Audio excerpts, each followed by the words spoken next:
आदरणीय निर्देशक महोदय, प्रधानाचार्य महोदय, निर्णायक मंडली एवं मेरे प्यारे सभी मित्रों, मेरा नाम श्रेयांशी कुमारी है। मैं कक्षा 7 की छात्र हूँ और आज मैं आपके सामने एक कविता प्रस्तुत करने जा रही हूँ जिसका शीर्षक है कुरुक्षेत्र की लड़ाई। इस कविता से श्री कृष्ण हमें यह सिखाना चाहते हैं कि हमें मोह माया से हटकर अपने धर्म का पालन करना चाहिए। तलवार, धनुष और पैदल सैनिक कुरुक्षेत्र में खड़े हुए, रक्त पिपासु महारथी एक दूसरे सम्मुख अड़े हुए। कई लाख सेना के सम्मुख पांडव 5 बेचारे थे। एक तरफ थे योद्धा सब, एक तरफ समय के मारे थे। महासमर की प्रतीक्षा में सभी ताक रहे थे जी, लेकिन पाठ के रथ को तो खुद केशव हाँक रहे थे जी, लेकिन पाठ के रथ को तो खुद केशव हाँक रहे थे जी। रणभूमि के सभी नजारे देखने में कुछ खास लगे। माधव ने अर्जुन को देखा, अर्जुन उन्हें उदास लगे। कुरुक्षेत्र का महासमर एक पल में तभी सजा डाला। संग उठा श्री कृष्ण ने मुझसे फूंका और बजा डाला। वो सपना जैसे ही वैसे ही सबका गर्जन शुरू हुआ, रक्त निखरना शुरू हुआ और सबका मर्दन शुरू हुआ। बोले कृष्ण उठो पार्थ और एक आंख को मीट जरा, गांधी पर रथबानों को प्रतीक्षा की और की जरा। आज दिखा दे रणभूमि में योद्धा की तासीर यहाँ, इस धरती पर कोई नहीं है अर्जुन जैसा वीर यहाँ, इस धरती पर कोई नहीं है अर्जुन जैसा वीर यहाँ। सुनी बात माधव की तो अर्जुन का चेहरा उतर गया, एक धनुधारी की विद्या जैसे चूहा उतर गया।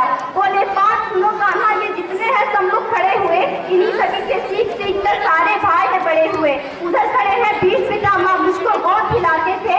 गुरु द्रोणाचार्य ने धनुष बांधकर सारा ज्ञान सिखाते थे।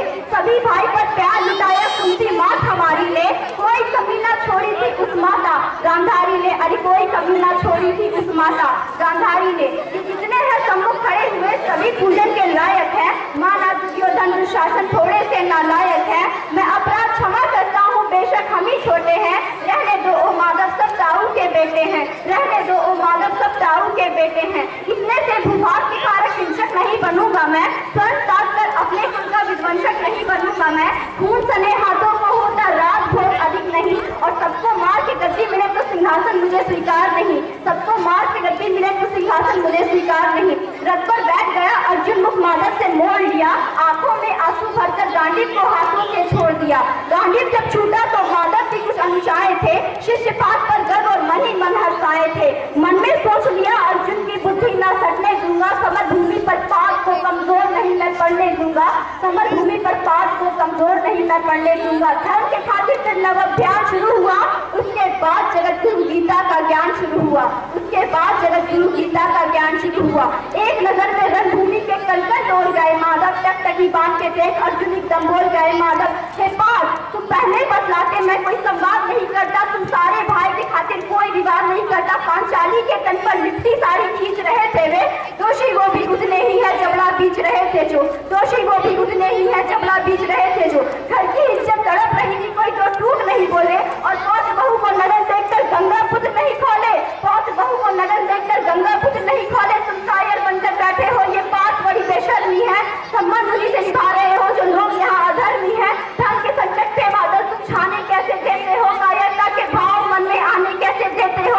ये पांडु के पुत्र धर्म का कैसा कर्ज उतारा है, शोले होने थे पर आंखों से बहती जल की धारा है, शोले होने थे पर आंखों से बहती जल की धारा है। धर्म अधर्म की गहराई में खुद को नाप रहा अर्जुन, अश्रुधार की तेज हुई और थर थर कांप रहा अर्जुन। हे केशव कुछ समझ गया, कुछ असमंजस में हूँ, इतना तो मैं समझ गया मैं ना स्वयं खुद के वश में हूँ। ये मान और सम्मान बताओ, जीवन के अपमान बताओ, जीवन मृत्यु क्या है माधव रंग में जीवन दान बताओ।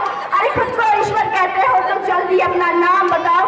इतना सुनते ही माधव का धीरज पूरा डोल गया, 3 लोग का स्वामी फिर बेहद गुस्से में बोल गया, अरे कान खोल के सुनो पाठ, अरे कान खोल के सुनो पाठ, मैं ही देता का राम हूँ, कृष्ण मुझे सब कहते हैं, मैं द्वापर का घनश्याम हूँ, रूप कभी नर नारी का बदल के मैं ही वेश बदलता हूँ, धर्म बचाने के खातिर मैं अनगित वेश बदलता हूँ। विष्णु जी का दशम रूप मैं परशुराम मन वाला हूँ, नाग कालिया केवल पर मैं मर्थन करने वाला हूँ, बाकासुर और महिषासुर को मैंने जिंदा गाड़ दिया, नरसिंह बन के धर्म के खातिर हिरण्य कश्यप को फाड़ दिया। इतना कह के मौन हुए माधव, फिर खुद ही दिव्य रूप में आए माधव। श्री कृष्ण के अंदर पूरा ब्रह्मांड दिखाई दिया। अर्जुन की आंखों में से धर्म का राज दिखाई देता था, अर्जुन की आंखों में से धर्म का राज दिखाई देता था। पाप के अंदर अब केशव को यमराज दिखाई देता था। इधर चले बाण मार के सब पीछे हट जाते थे, रणभूमि के कोने कोने लाशों से पट जाते थे। यदा यदा हि धर्मस्य ग्लानिर्भवति भारत अभ्युत्थानमधर्मस्य तदा आत्मं सज्जनानि अहं परित्राणाय साधूनां विनाशाय च दुष्कृतम धर्म संस्थापना अर्थात संभवानी युगे युगे। धन्यवाद।